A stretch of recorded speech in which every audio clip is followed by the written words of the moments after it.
मगध देश के जंगल में एक खूंखार डाकू राजा हुआ करता था। वो डाकू जितने भी लोगों की हत्या करता था उनकी एक एक उंगली काटकर माला की तरह गले में पहन लेता था। इसी वजह से उस डाकू को सभी लोग उसे अंगुली माल के नाम से जानने लगे।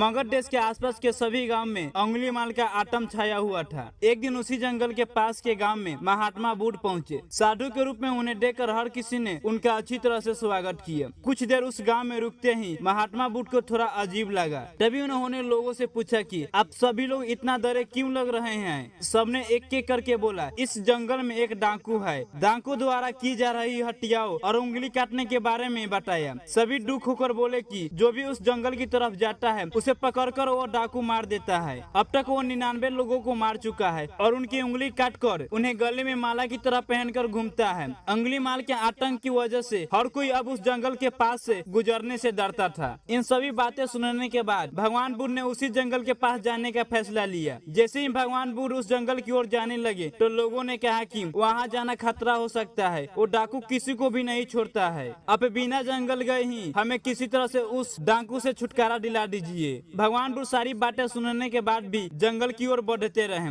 कुछ ही देर में भगवान बुद्ध जंगल पहुँच गए। जंगल में महात्मा बुद्ध को अकेले व्यक्ति देखकर अंगुली माल को बड़ी हैरानी हुई। उसने सोचा कि इस जंगल में लोग आने से पहले कई बार सोचते हैं, कभी जाते हैं तो अकेले नहीं जाते हैं और डरे हुए रहते हैं। ये महात्मा तो बिना किसी डर के अकेले ही जंगल में घूम रहा है। अंगुली माल ने मन में सोचा कि अभी इसे खत्म करके इसकी उंगली काट लेता हूँ। तभी अंगुली माल ने कहा, अरे आगे की ओर बढ़ते कहाँ जा रहे हो, ठहर भी जा।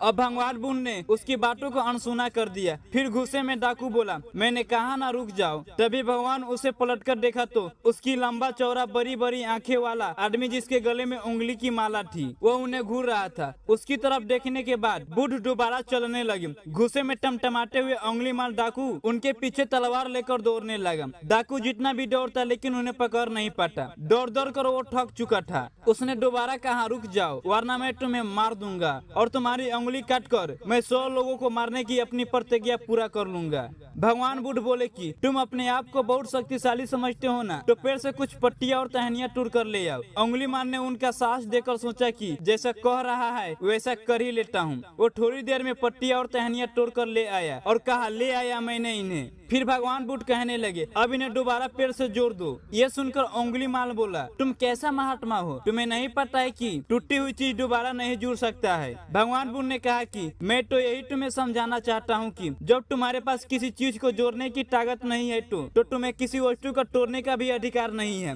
किसी को जीवन देने की क्षमता नहीं है तो तुम्हें मारना भी हक नहीं बनता है। ये सब सुनकर अंगुली माल के हाथ से हथियार छूट गया। भगवान आगे बोले, तू रुक जा कह रहा था ना, मैं तो कब से रुका हूँ। वो तो तू ही है जो स्थिर नहीं था। अंगुली माल बोला, पर मुझे तो ऐसा नहीं लगा कि आप एक जगह स्थिर है, आप तो चल रहे थे। भगवान बुद्ध बोले, मैं लोगों की क्षमा कर कर स्थिर हूँ और तो हर किसी के पीछे उसकी हत्या करते हुए भागने की वजह से स्थिर नहीं है। ये सब सुनकर अंगुली माल डाकू की आंखें खुल गई और उसने कहा कि आज के बाद मैं कोई भी अधर्म कार्य नहीं करूंगा। रोते हुए अंगुली माल डाकू भगवान बुद्ध के चरणों में गिर गया। उसी दिन से अंगुली माल ने बुराई का रास्ता छोड़ दिया और वो बहुत बड़ा सन्यासी बन गया। तो दोस्तों, देखा आपने एक डाकू कैसे सन्यासी बन गया। ठीक इसी तरह हमारे जिंदगी में भी होता है। हम किसी को सुधारने की कोशिश करते हैं और वो नहीं सुधारता है तो हम उसे छोड़ देते हैं, बल्कि अगर हम उसे सुधारने की कोशिश करें तो वो जरूर सुधर जाएगा। दोस्तों, कहानी पसंद आया होगा तो वीडियो को लाइक कर दीजिएगा और चैनल को सब्सक्राइब कर दीजिएगा। जब तक के लिए मिलते हैं अगले वीडियो में।